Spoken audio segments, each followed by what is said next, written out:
فبأي آلاء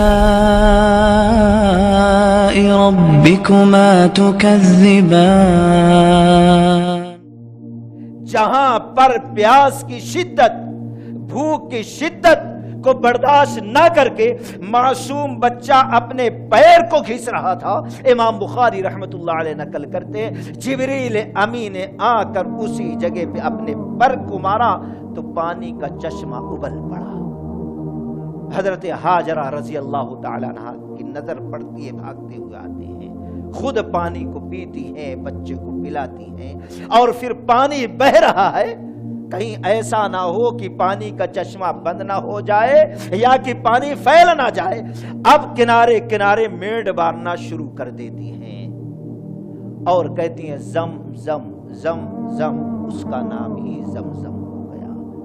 اللہ کے نبی علیہ السلام یہ واقعہ بیان کرتے ہوئے کہتے ہیں اللہ بھلا کرے ہاجرہ رضی اللہ تعالی عنہا پر،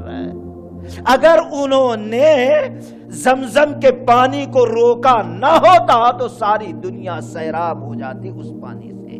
اور الحمدللہ اس دن سے جو پانی جاری ہوا جاری ہے اور قیامت تک جاری رہے گا۔ نبی نے فرمایا اس میں شفا بھی ہے، یہ غذا بھی ہے، جو جس نظر سے پیتا ہے اللہ تعالیٰ اس کی وہ نظر کو پوری کرتا ہے۔ یہاں تک کہ عبداللہ بن مبارک رحمت اللہ علیہ اتنے بڑے محدث ہیں، نبی کی اس حدیث کو یاد کرتے ہیں اور ہاتھ میں زمزم کا پانی لیتے ہیں گلاس کے اندر اور ٹھہر جاتے ہیں، کہتے ہیں اے اللہ میں نے تیرے نبی کی حدیث کو پڑھا ہے، جو جس ارادے سے زمزم کے پانی کو پیتا ہے اللہ پورا کرتا ہے۔ اے اللہ میں یہ نیت کر کے پیتا ہوں کہ میدان محشر میں پیاس کی شدت سے مجھے بچا لے تو۔ سوچو دوستو،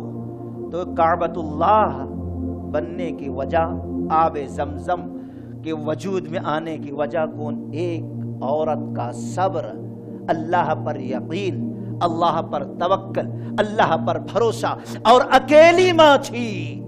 ایسی تربیت، ایسی تعلیم، ایسا ادب، ایسا سلوک سکھایا، ایسی تہذیب کہ اللہ کی قسم باپ نے ایک مرتبہ کہا میں تجھے ذبح کرنا چاہتا ہوں، خواب میں اللہ نے اشارہ دیا ہے تو بچہ کہتا ہے ابو جان کر جائیے جو رب حکم دیتا ہے، اگر اللہ نے چاہا تو آپ صبر کرنے والوں میں مجھے پائیں گے۔